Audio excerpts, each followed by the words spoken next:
The wrench slipped from Taewan's hand and floated away in the zero-gravity section of the maintenance bay. He pushed himself forward and caught it before it could drift into the machinery. Working on orbital station Thuris 9 was different from his old job on Earth. Everything floated here. Everything needed to be tied down or held carefully. He had been fixing the solar collection array for about an hour. The work was simple, just replacing some old parts with new ones. The station collected energy from the nearby neutron star. The star gave off a lot of radiation, but that was normal. The shields kept everyone safe. Taewan hummed a song while he worked. He missed Earth sometimes. He missed the feeling of gravity. He missed real sunlight on his face. But the pay was good here and the work was interesting. Plus, the aliens he worked with were friendly, even if they seemed worried about everything. A small flash caught his eye. Something hit the radiation shield. Probably a tiny rock or piece of space debris. It happened sometimes. The shield could handle it. Then the alarm started. Red lights filled the maintenance bay. A loud siren hurt his ears. Taewan looked at the shield. The small impact had created a crack. Not a big one, but big enough. Radiation was leaking through, his radio crackled. A panicked voice spoke in the common trade language that everyone used in space. It was Security Officer Veln, a Threxian with scales and a tail. Maintenance Bay 7 has a radiation leak. Everyone evacuate immediately. This is a red-level emergency. Taewan looked at the crack again. It was not that bad. Maybe 10 centimeters long. If he left now, the crack might get bigger. Then the whole bay would be flooded with radiation. It would take days to clean up and repair. Better to fix it now while it was small. He pressed his radio button. This is Taewan in Bay 7. I can patch the crack. Just need about 20 minutes. Silence. Then Veln's voice came back, higher and more scared. Human Taewan, the radiation levels are at 60 rads and climbing. You must leave now. We are sealing the bay in 2 minutes. 60 rads? That was nothing. Taewan had worked in worse back when he installed solar panels in Australia. The sun there could be brutal. This was probably less radiation than a sunny day at the beach. I will be fine, Taewan said. I have my suit on. Please do not seal the bay yet. I really can fix this quickly. More silence. Then a different voice. Commander Kaleth, the station leader. Her voice was firm and cold. Human engineer, you are ordered to evacuate. We cannot be responsible for your death, Taewan sighed. He started working faster, pulling out the repair foam from his tool belt. Commander, I understand. But if I leave now, this crack will grow. The whole array could fail. Just give me 20 minutes, please. He did not wait for an answer. He sprayed the foam into the crack. The special material expanded and hardened, sealing the gap. Then he applied the metal patch over it. His hands moved quickly and carefully. He had done this type of repair many times before.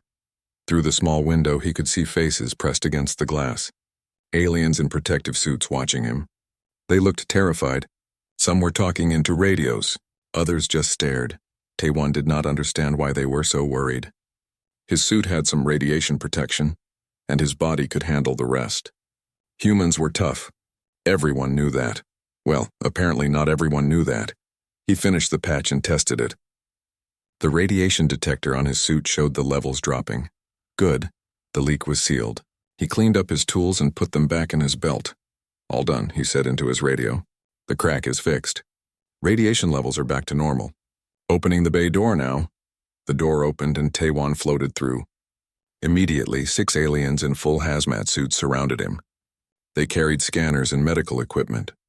One of them, a tall being with crystalline skin, held up a scanner and pointed it at him. The scanner beeped rapidly. The crystalline alien made a sound like breaking glass. That was probably not good. Contamination confirmed, the alien said. Taewan could now see the name tag. Dr. Varath, Chief Medical Officer. This human has been exposed to fatal levels of radiation. We must isolate him immediately. Fatal, Taewan said. I feel fine. It was just a little radiation. Dr. Varath's crystalline face showed no expression, but her voice was urgent. You were exposed for 23 minutes. The levels reached 85 rads. For your species, I am very sorry. We will make you comfortable. Make him comfortable? That was what doctors said when someone was dying. Taewan almost laughed, but he saw how serious they all looked. Doctor, I think there is a misunderstanding. 85 rads is not dangerous for humans. I have been exposed to more than that before. I am really okay. Dr. Varath's skin flickered with different colors. Taewan had learned that meant confusion or distress in Kelvari. That is impossible. No known species can survive such exposure without severe damage. You are in shock. Please come with us to the medical bay. Two aliens grabbed his arms gently but firmly. They guided him down the corridor. Other station workers pressed against the wall, staying as far away as possible. Some pointed at him. Others whispered. This was getting ridiculous. Taewan tried to explain again. Listen, humans have something called melanin, and our DNA can repair itself. We evolved under a sun that gives off radiation. This is normal for us. No one listened. They brought him to a special room with thick walls. The isolation ward. They made him go inside. Dr. Verath and her assistant, a nervous insectoid named Nurse Tilrix, followed him in. They wore protective suits that covered their entire bodies. Please remove your suit, Dr. Verath said. We need to examine you. Taewan took off his engineering suit. Underneath, he wore a simple shirt and pants. Dr. Verath scanned him again. More rapid beeping. She looked at Nurse Tilrix. The insectoid's antennae drooped. The radiation has penetrated his tissue, Dr. Verath said quietly. His cells should be breaking down, but his vital signs are stable? That cannot be right. She scanned him a third time. Same results. She stepped back, her crystalline skin flickering rapidly through colors Taewan had never seen before. We will monitor you closely, she finally said. Please rest. We will do everything we can. They left the room. Through the thick window, Taewan could see them talking urgently with Commander Kelleth and other station personnel. Everyone looked upset. Taewan sat on the medical bed. He felt perfectly fine. Actually, he felt a bit warm. He looked at his arms. The skin was slightly red. Oh, that made sense. He had gotten some sun exposure from the radiation. He pressed the communication button on the wall. Excuse me, Dr. Verath. The doctor's face appeared on the screen. She looked sad. Yes, Taewan? Are you in pain? We can provide medication. No pain. But do you have any aloe vera gel? Or maybe some moisturizer? I think I am getting a sunburn. Silence. Dr. Verath's crystalline face went completely clear, which Taewan had learned meant extreme shock. A sunburn? She whispered. You are concerned about a sunburn? Well, yes. It is just a minor burn from the radiation. Nothing serious, but it can get uncomfortable if you do not treat it. Some aloe vera would really help. Dr. Verath stared at him for a long moment. Then the screen went dark. Through the window, Taewan could see her talking rapidly with the other medical staff. Nurse Tilrix's antennae were waving in distress. Commander Kelleth's scales had turned a darker color. Taewan sighed and lay back on the bed. This was going to be a long day. Maybe he should have just evacuated when they told him to, but the repair had needed to be done, and he was the only one who could survive the radiation long enough to do it. He closed his eyes. His skin did feel warm and tight. Definitely a sunburn. He would need to be more careful next time. Maybe wear an extra layer or apply some sunscreen before going into high radiation areas. Outside the isolation room, Dr. Verath was updating her medical log. Her hands shook slightly as she typed. A human had just survived what should have been a lethal dose of radiation, and he was asking for sunburn cream. Either everything she knew about biology was wrong, or humans were the most terrifying species in the galaxy. Hour 1 in the isolation ward felt like hour 10. Taewan stared at the ceiling. It was a plain white surface with small lights embedded in it. Very boring. He had tried counting the lights, but there were too many and he kept losing track. Through the thick observation window, he could see Dr. Verath and her team. They watched monitors that showed his vital signs. Heart rate, blood pressure, body temperature, oxygen levels. All normal. All exactly as they should be. Dr. Verath kept checking the radiation scanner. She would point it at him, look at the reading, shake her head, and check it again. Her crystalline skin flickered between clear and dark blue. Taewan had learned that meant she was confused and worried. Nurse Tilrix stood beside her. The insectoid's forearms held different medical devices. Her antennae twitched constantly. Every few minutes she would make a clicking sound. Taewan thought that was how Plenari showed nervousness. A voice came through the speaker in the wall. Taewan, how are you feeling? Dr. Verath spoke slowly and clearly, the way people talk to someone who might be dying. I am fine, doctor. A little bored. Do you have any books I could read? Or maybe some games? Silence. Then Dr. Verath said, You want entertainment? Yes, please. There is not much to do in here. How long do I need to stay? I have a shift in 6 hours and I should probably get some sleep before then. More silence. Through the window, Tae-Wan saw Dr. Varath and Nurse Tilrix exchange looks. The doctor's skin went pale, almost transparent. Tae-Wan, Dr. Varath said carefully, you understand that you were exposed to lethal levels of radiation. You should not be thinking about work shifts. You should be experiencing severe symptoms by now. But I am not experiencing any symptoms. I feel completely normal. Well, my skin is a bit warm, but that is just the sunburn. About that, Dr. Varath said. Please show me your arms. Tae-Wan held up his arms to the window. The skin was red like he had spent too long at the beach. Not painful, just warm and tight. He had seen much worse sunburns. Dr. Varath made that glass-breaking sound again. She zoomed in a camera to look at his skin more closely. That redness. We thought it was the beginning of radiation burns, cellular death. But you are saying this is normal? Yes, it is called a sunburn. When human skin gets too much radiation, it turns red. The body increases blood flow to the area to help repair any damage. It goes away in a few days. Nurse Tilrix made a loud clicking sound. It repairs itself. Without medical intervention? Yes, human bodies are pretty good at fixing small damage. We have special cells that repair our DNA, and our skin can regenerate itself. This happens to humans all the time on Earth. Through the window, Tae-Wan could see more aliens gathering. Station crew members, other medical staff, even some of the traders who worked on the commercial levels. Everyone wanted to see the human who should be dead. 4 hours passed. Tae-Wan eventually received a data pad with some technical manuals on it. They were boring, but better than staring at the ceiling. He read about plasma conduit maintenance and electromagnetic field stabilization.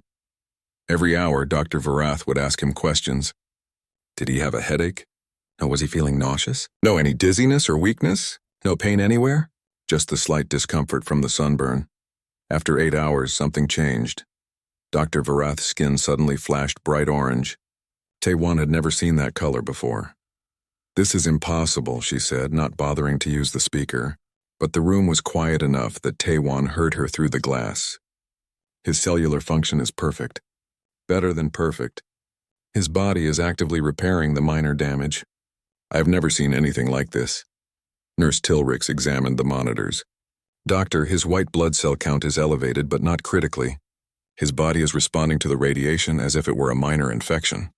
A minor infection. Dr. Varath's voice rose. He absorbed enough radiation to kill a Kelvari in minutes. It would kill a Threxian in an hour. Even a Planari could not survive more than 3 hours. But his body treats it like a minor infection. Commander Keleth entered the observation area. Her scales were dark brown, a sign of serious concern. Doctor, I need answers. The station council is demanding to know what is happening. Is this human dangerous? Is he some kind of mutant? Should we be worried about the other human on this station? Dr. Varath's skin cycled through several colors. I do not know, Commander. Nothing in my medical training prepared me for this. According to everything I know, he should be dead. But he is not only alive, he is healthy. 12 hours after the incident, Tae-Wan felt hungry. He pressed the communication button. Excuse me, is there any food? I have not eaten since this morning. The request seemed to shock everyone. After a brief discussion, Nurse Tilrix brought him a meal through the special airlock. Standard station food, some kind of vegetable paste, protein blocks, and water. Not delicious, but it would do. Tae-Wan ate while they watched him. He could feel their eyes on him. It was uncomfortable, like being an animal in a zoo, but he understood they were scared and confused. This situation was strange for them. After finishing his meal, he tried to explain again. Dr. Varath, I know this seems weird to you, but humans really can handle radiation. We evolved on a planet with a lot of natural radiation. Our sun is very active, and our magnetic field has weak spots, so our bodies learned to deal with radiation exposure. Dr. Varath came closer to the window. Tell me about your sun. Well, it is a G-type star. Pretty common. But Earth's atmosphere is thin in some places, so more radiation gets through. Humans who live in high places or near the equator get exposed to more radiation than people in other areas. We adapt to it, and you say humans seek out this radiation? For recreation? Tae-Wan nodded. Yes, we call it sunbathing. People lie in the sun to get a tan. Some humans think darker skin looks nice. We do have to be careful not to get too much exposure, but moderate amounts are considered healthy. Our bodies need some sunlight to make vitamins. Nurse Tilrix made several clicking sounds in rapid succession. They deliberately exposed themselves? For appearance? That is insane. Not insane, Taewon said gently. Just different. Our bodies are built for it. What would kill you is normal for us. I am sure there are things your species can do that would kill me. Dr. Vareth was quiet for a moment. Then she said, I need to contact your medical liaison. What was her name? Jiwoo? Yes, Jiwoo. She works in the human embassy section. She is a medical specialist. She can explain human biology better than I can. 24 hours after the incident, Taewon was tired. Not sick, just sleepy. He had been awake for a full day. He asked if he could sleep. Dr. Vareth hesitated. We need to monitor you continuously. You can monitor me while I sleep. The machines will show if anything is wrong. But I really need rest. Humans need about 8 hours of sleep per day to stay healthy. Permission was granted. Taewon lay down on the medical bed. It was not as comfortable as his quarters, but he had slept in worse places. Within minutes, he was asleep. In the observation room, Dr. Vareth watched his vital signs remain steady and calm. His breathing slowed to a regular rhythm. His heart rate decreased to a resting pace. His body temperature stayed normal. She pulled up her medical database and searched for information about humans. The database had some basic facts. Humans were from a planet called Earth. They were carbon-based, oxygen-breathing, relatively fragile by most standards, average lifespan of 80 to 90 years. Omnivorous diet, bipedal, standard stuff. But the database said nothing about radiation resistance, nothing about DNA repair, nothing about this impossible resilience. Dr. Vareth looked at the sleeping human. His chest rose and fell peacefully. The red color on his skin had darkened slightly. According to him, that was normal. It would fade in a few days. She thought about her own people, the Kelvari. They evolved on a world with a thick atmosphere and a stable, gentle star. Their crystalline skin was beautiful but fragile. Even mild radiation could crack it. Fatal radiation exposure for a Kelvari was anything over 5 rads. This human had survived 85 rads, 17 times the lethal dose for her species. Either she needed to completely rewrite her understanding of biology, or humans were something entirely new in the galaxy. She decided to wait for Jiwoo. Perhaps the human medical liaison could explain this impossible mystery. Because right now Dr. Vareth's entire worldview was cracking, just like her crystalline skin under radiation. Jiwoo arrived at the medical center exactly 30 hours after the incident. She was a calm woman in her late 20s with dark hair pulled back in a neat style. She carried a data pad and wore the standard uniform of human station personnel. Dr. Vareth met her at the entrance. The Kelvari's crystalline skin was flickering rapidly between colors. Jiwoo had learned this meant extreme stress. Thank you for coming so quickly, Dr. Vareth said. I have many questions about human biology. Your colleague Taewon has survived something that should have been impossible. Jiwoo smiled slightly. I heard about the incident. 85 rads, correct? Yes, for 23 minutes. He should be dead. But he is sleeping peacefully and complaining about a sunburn. That sounds about right, Jiwoo said. Can I see him? They went to the observation room. Through the window, Taewon was awake now, sitting up and reading something on his data pad. He looked bored but healthy. His skin was still red, but the color had started to fade to a darker tan. Jiwoo waved at him. He smiled and waved back. He looks fine, Jiwoo said. That level of radiation would give him a mild sunburn, maybe some fatigue, but nothing dangerous. He will be completely recovered in 2 or 3 days. Dr. Vareth's skin flashed orange again. How is that possible? My species would die from 5 rads. Most species in the station would die from 10 to 20 rads maximum. But humans can survive 85? Humans can actually survive much more than that, Jiwoo said. She pulled up files on her data pad. We have records of humans surviving over 200 rads with medical treatment. Some have survived even more. It depends on the type of radiation and the exposure time. Nurse Tilrix, who had been silent until now, made several loud clicking sounds. 200 rads? That is 40 times what would kill me. I understand this is shocking, Jiwoo said. Let me explain how human biology works. May we sit? This will take some time. They moved to a conference room. Commander Keleth joined them, along with several other medical staff members. Everyone wanted to hear this explanation. Ji-woo projected images from her data pad onto the wall screen. The first image showed Earth from space, a blue and green planet with white clouds. It looked peaceful and beautiful. "This is Earth," Ji-woo said. "Human homeworld."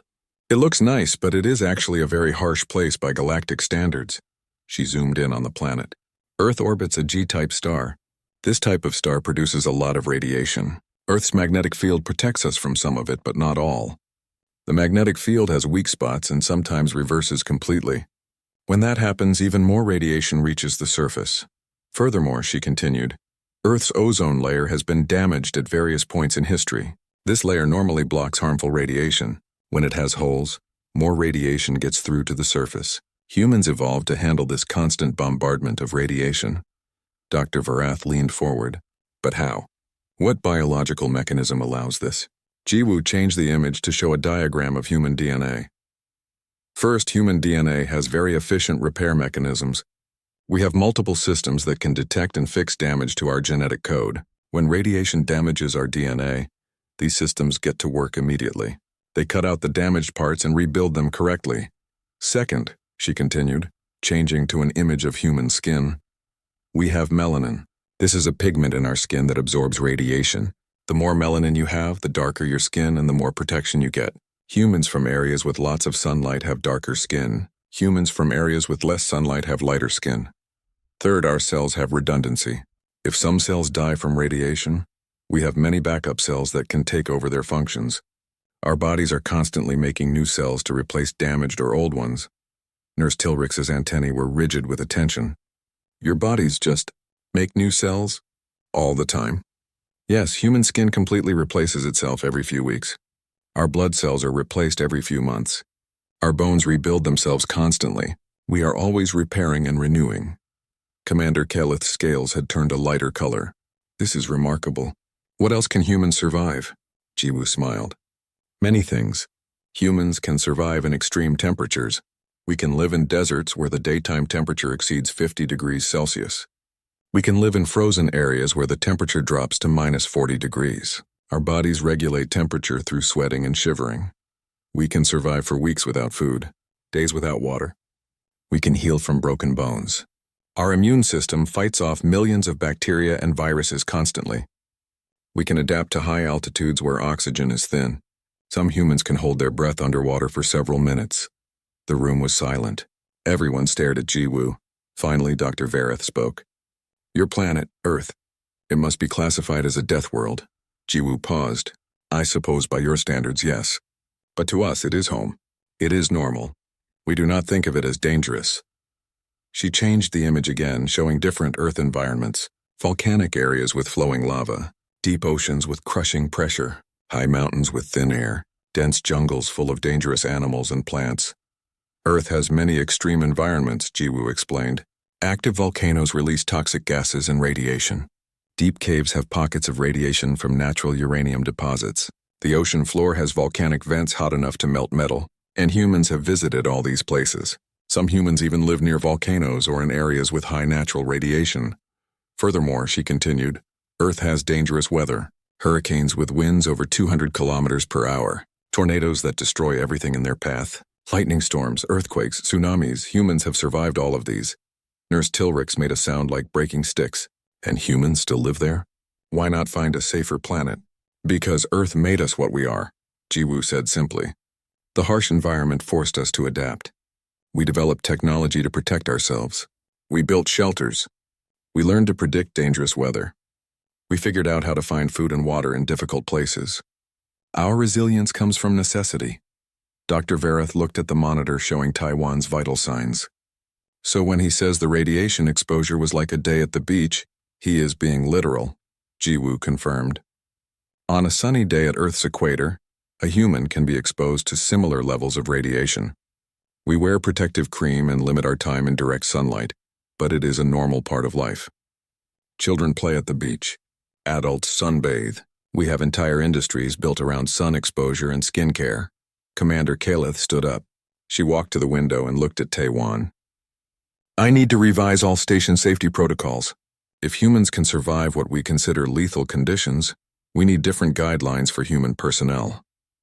I can help with that, Ji-woo offered.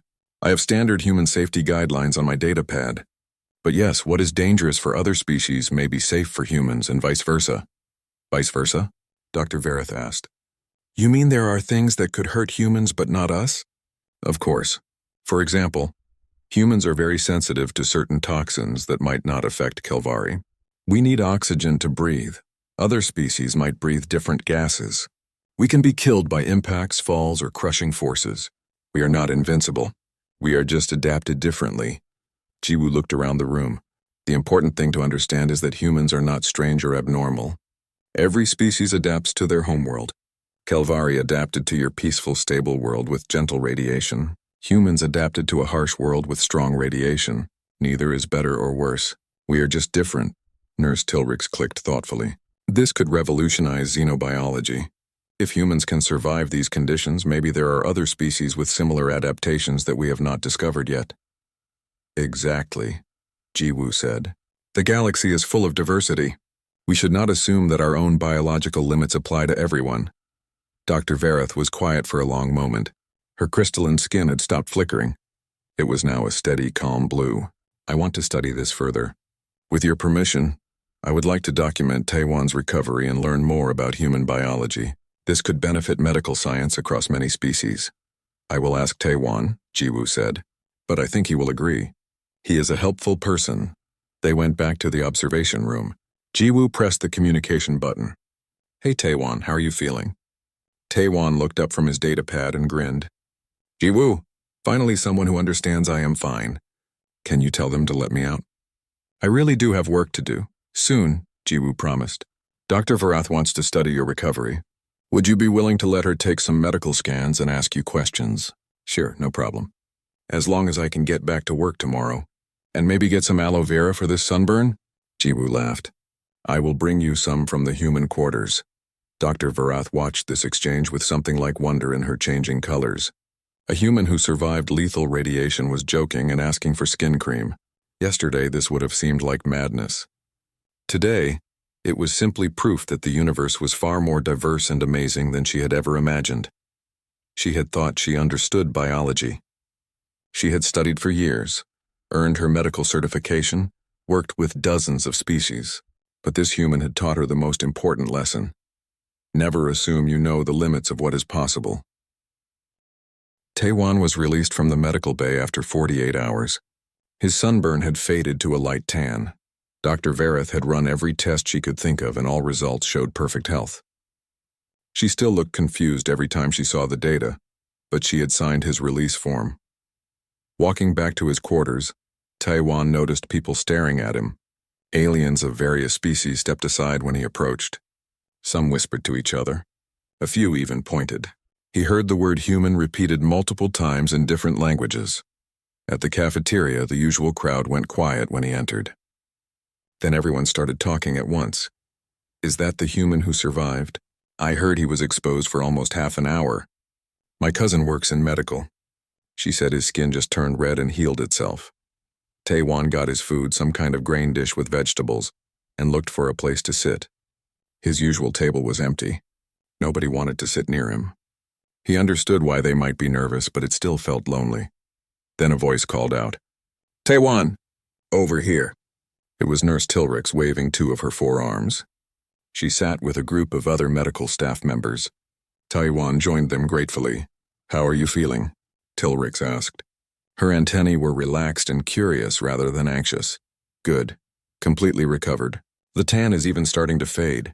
He showed them his arms. The redness was now a golden brown color.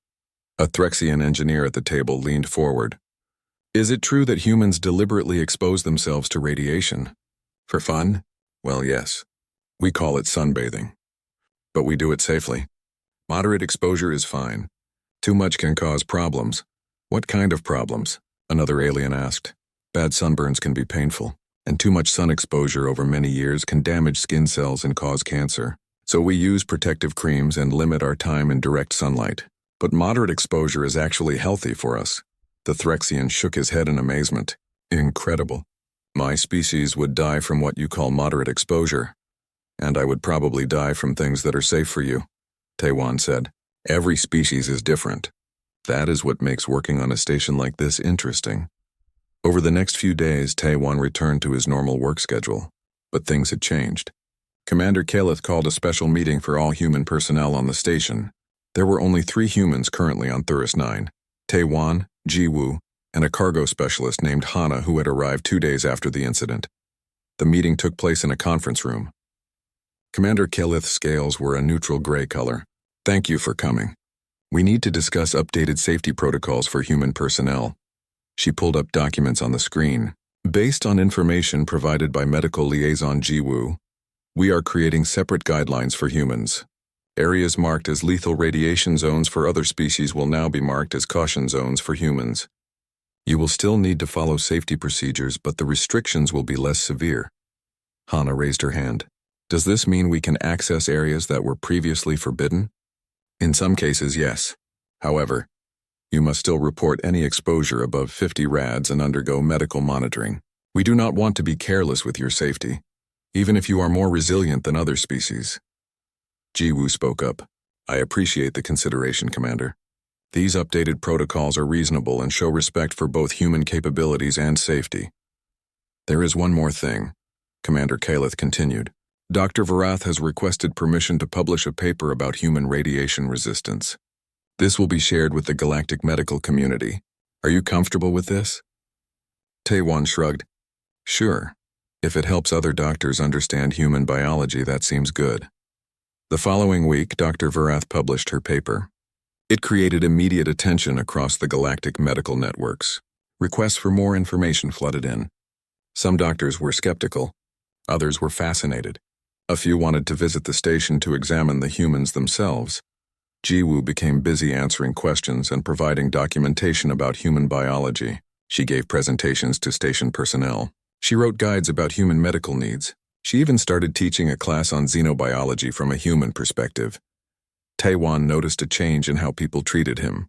The fear was gone. Now people were curious. Engineers asked him about human technology. Scientists wanted to know about Earth's environment. Even the station's children, the offspring of various species, would sometimes gather to hear stories about the dangerous death world called Earth. One afternoon, he was fixing a plasma conduit when a young Kelvari approached him. Her crystalline skin was still clear and soft, showing her youth. Excuse me, human Taewon, my teacher said you survived radiation that would kill an adult Kelvari. Is that true? Taewon put down his tools and smiled. Yes, but only because human bodies are built differently. We come from a place with lots of radiation, so our bodies learn to handle it. Are humans very strong? Not really. We are good at surviving certain things, but we are weak at other things. For example, my crystalline skin would break easily if I were Kelvari, but your people are beautiful and smart. Every species has their own strengths. The young Kelvari seemed satisfied with this answer. She thanked him and ran off to rejoin her class. 2 weeks after the incident, Commander Kaleth called a station council meeting. Representatives from all the major species groups attended. The topic was human integration and station policies. Some concerns have been raised, Commander Kaleth began, about whether humans should have special restrictions placed on their activities. There are questions about insurance liability and safety protocols. A plenary council member spoke up.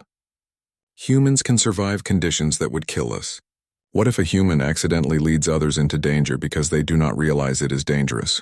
Jiwoo, who had been invited to attend, responded calmly. That is a fair concern.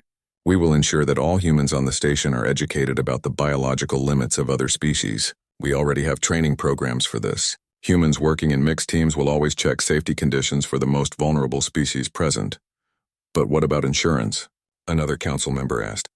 If humans are taking on dangerous work that others cannot do, who is responsible if something goes wrong? Commander Kaleth had prepared for this question. I propose that we establish humans as specialist personnel for extreme environment operations. They will be compensated accordingly and covered by special insurance policies. This turns their unique capabilities into an asset rather than a liability. The council discussed this for over an hour. Finally, they voted. The motion passed. Humans would be recognized as extreme environment specialists. Taewon was called to the council chamber to be informed of the decision. He felt awkward standing before so many important aliens. Taewon, Commander Kaleth said formally. Based on your demonstrated capabilities, you are being promoted to Hazardous Environment Specialist. Your new duties will include emergency response in areas with radiation, extreme temperatures, or toxic conditions. Your pay will be increased accordingly. Taewon blinked. Oh, thank you, Commander. I did not expect a promotion for just doing my job. You did far more than your job, Dr. Vareth said. She had also been invited to attend. You showed us that our understanding of biological limits was too narrow. You expanded our perspective on what is possible. Hana was offered a similar position. She accepted enthusiastically. Jiwoo's role as medical liaison was also officially expanded, with increased authority and resources. That evening, the three humans celebrated in the human quarters. They shared earth food that they had brought with them: rice, kimchi, dried seaweed, and some instant noodles. This is weird, Taewon said between bites. A few weeks ago I was just a regular engineer. Now I am a specialist because I can get a sunburn without dying. Hana laughed. Welcome to space where being ordinary human is considered extraordinary. Jiwoo raised her drink. To being ordinary and extraordinary at the same time. They clinked their cups together. Outside, the station continued its rotation. Ships came and went. Different species worked together, each bringing their unique strengths to the community. And now humans had found their place, not as conquerors or rulers, but as partners who could go where others could not. The galaxy was learning that diversity was not just about different appearances or cultures. It was about different capabilities, different tolerances, different ways of being alive. And that diversity made everyone stronger. The emergency alarm woke Taewon from a deep sleep. His quarters flashed with red warning lights. The automated voice spoke urgently in the common trade language. Critical system failure in Sector 8. All personnel evacuate immediately. Radiation levels rising. Toxic coolant leak detected. Temperature exceeding safe limits. Taewon jumped out of bed and grabbed his communicator. This is Taewon. What is happening? Commander Kaleth's voice came through, strained and urgent. Multiple system failures in the reactor cooling sector. If we cannot shut down the backup systems manually, we will have a cascade failure. The entire station could lose power. But the area is flooded with radiation and toxic gas. No one can survive in there long enough to reach the manual controls. Taewon was already pulling on his clothes. What are the exact conditions? Radiation at 120 rads. Temperature at 60 degrees Celsius. Coolant contains compounds that are highly toxic to most species. Oxygen levels at 15%. Taewon did quick calculations in his head. 120 rads would give him a serious sunburn but not kill him. 60 degrees was hot but survivable for short periods. The toxins might be a problem, but his suit had filters. 15% oxygen was low but manageable if he moved quickly. I can do it, he said. I am on my way. Taewon, wait. We are calling for Hana as well. You should not go alone. Good idea. Tell her to meet me at the access point for Sector 8. He ran through the corridors. Other aliens pressed against the walls, staying as far from the danger as possible. Some looked at him with fear, others with hope. At the Sector 8 access point, Hana was already there, pulling on a protective suit. Commander Kaleth stood nearby with Dr. Vareth and a team of emergency personnel. The manual shutdown controls are 30 meters inside the sector, Commander Kaleth explained, pointing to a map on her datapad. You need to reach the control panel, enter this code, and activate the emergency shutdown.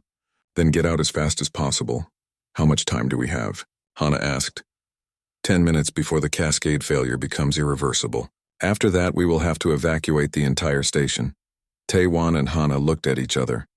They both nodded. We can do this, Taewon said. Dr. Vareth stepped forward. I have medical equipment ready. When you come out, we will treat any injuries immediately. Thanks, Doc, Hana said with a grin. Save the aloe vera for us. Despite the tension, Dr. Vareth's crystalline skin flickered with what might have been amusement. Taewon and Hana entered the contaminated sector. The door sealed behind them with a heavy clang.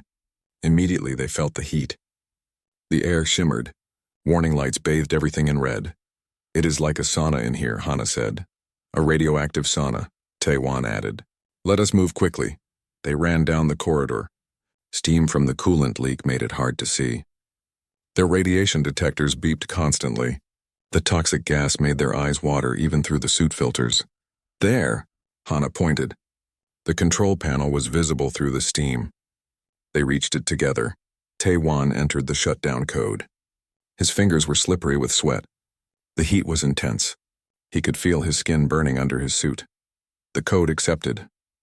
A green light appeared on the panel, but then a second alarm started. What now? Hana asked. Tae-Wan read the display. The secondary valve is stuck. We need to manually release it or the pressure will keep building. Where is it? 10 meters that way. He pointed deeper into the sector. They ran. The valve was stuck in the closed position. It needed to be turned 90 degrees. Tae-Wan grabbed it and pulled. It did not move. Help me, he said. Together they pulled on the valve. Their muscles strained. The heat made everything harder. The radiation was so intense that even their suits could not fully block it. Finally, with a screech of metal, the valve turned. Pressure released in a loud hiss. The alarm started to quiet. We did it, Hana shouted. Let us get out of here. They ran back through the corridor. The steam was clearing now that the pressure was released. But Tae-Wan felt dizzy. The low oxygen was affecting him. Hana stumbled. He grabbed her arm and helped her forward. They reached the exit door. It opened. Cool, clean air rushed in. They stumbled out and collapsed. Immediately, Dr. Verath and her medical team surrounded them. Scanners beeped. Nurses removed their contaminated suits. Oxygen masks were placed over their faces. How are you feeling? Dr. Verath asked urgently. Hot, Tae-Wan managed to say. Tired, but okay. We are alive, Hana added. Did we do it? Did we stop the failure? Commander Kelleth was checking her datapad. Her scales had turned a bright green color, joy and relief. Yes, the systems are stabilizing. You saved the station. A cheer went up from the crowd that had gathered. Aliens of many species applauded and made their various sounds of celebration. Dr. Verath scanned them thoroughly. Significant radiation exposure. Heat exhaustion, minor chemical burns. But nothing critical. You will both recover fully within a few days. See? Tae-Wan said with a weak smile. Just another sunburn. Dr. Verath's crystalline skin flickered through many colors. You humans are impossible. Wonderful, but impossible. 3 days later, Commander Kelleth held a ceremony in the station's main hall. It was attended by representatives from every species group on Thuris 9. Tae-Wan and Hana stood at the front, looking uncomfortable with all the attention. Commander Kelleth spoke to the assembled crowd. We gather today to recognize exceptional courage and service. When our station faced catastrophic failure, 2 humans risked their lives to save us all. They entered conditions that would have killed any of us. They succeeded where no one else could. She turned to Tae-Wan and Hana. Your actions have shown us that differences between species are not weaknesses. They are strengths. What one species cannot do, another can. This is the true meaning of cooperation. Therefore, I am officially designating all human personnel on this station as critical environment response specialists. You will be trained and equipped to handle emergencies that others cannot. You will be honored members of our community, valued for your unique capabilities. The hall erupted in applause, clicks, chirps, and various sounds of approval. Tae-Wan accepted the official designation with a bow. Thank you, Commander. We are happy to help. That is what communities do. We help each other. After the ceremony, Dr. Verath found Tae-Wan. I want to thank you personally. When you first arrived in my medical bay, I thought you were dying. I have learned so much from you. About biology, about assumptions, about keeping an open mind. I should thank you too, Tae-Wan said. You were scared, but you tried to help me anyway. That takes courage. Dr. Verath's skin turned a warm pink color. I have submitted my research paper about human biology to the Galactic Medical Journal. It has been accepted. Other doctors across the galaxy will learn from your case. This could change how we think about biological diversity. That sounds important. It is. For too long, we have assumed that our own biological limits apply to everyone. But you have shown us that life finds many different ways to survive. There may be other species out there with capabilities we have never imagined. We need to approach the universe with curiosity rather than assumptions. Jiwoo joined them, smiling. I have been getting messages from other stations. They want to hire human personnel now. Word is spreading about what you two did. Really? Hana looked surprised. People want more humans? Yes, not because they fear you, but because they value you. You can do things others cannot. That makes you valuable partners. Nurse Tilrix approached, her antennae waving excitedly. I have been studying human medical texts that Jiwoo provided. Fascinating. Did you know that human bones can heal themselves after breaking? And that you have a special system for fighting diseases that learns and remembers? Yes, the immune system, Taewon said. It is pretty useful. Useful? It is amazing. I want to specialize in human medicine. Would you be willing to help me learn? Of course, Jiwoo said warmly. I would be happy to train you. The galaxy needs more doctors who understand human biology. Weeks passed. Life on Station Thuris 9 returned to normal, but it was a new normal. Humans were no longer oddities to be feared or isolated. They were valued members of the community with recognized skills. Taewon went back to his maintenance work, but now he was also on call for emergency response. He did not mind. It felt good to be useful. One day he was replacing a faulty sensor in the solar array when radiation alarms triggered again. Another small leak. Nothing major. His radio crackled. It was Dr. Varath. Taewon, we are detecting radiation exposure in your area. Do you need assistance? No, I am fine. Just a minor leak. I am patching it now. Understood. Please report to medical when you finish for routine monitoring. Will do, no panic. No emergency isolation. Just routine procedure. Things had changed. Taewon finished the repair and cleaned up his tools. His skin felt warm. He would probably have a slight tan tomorrow. Maybe he should ask Jiwoo to bring him some of that aloe vera gel. He looked out through the viewing port at the stars. Somewhere out there were billions of other worlds, probably billions of other species, each adapted to their own environment in unique ways. Humans were just one small part of that vast diversity. They were not special or superior. They were simply different, shaped by Earth's harsh radiation and dangerous environment.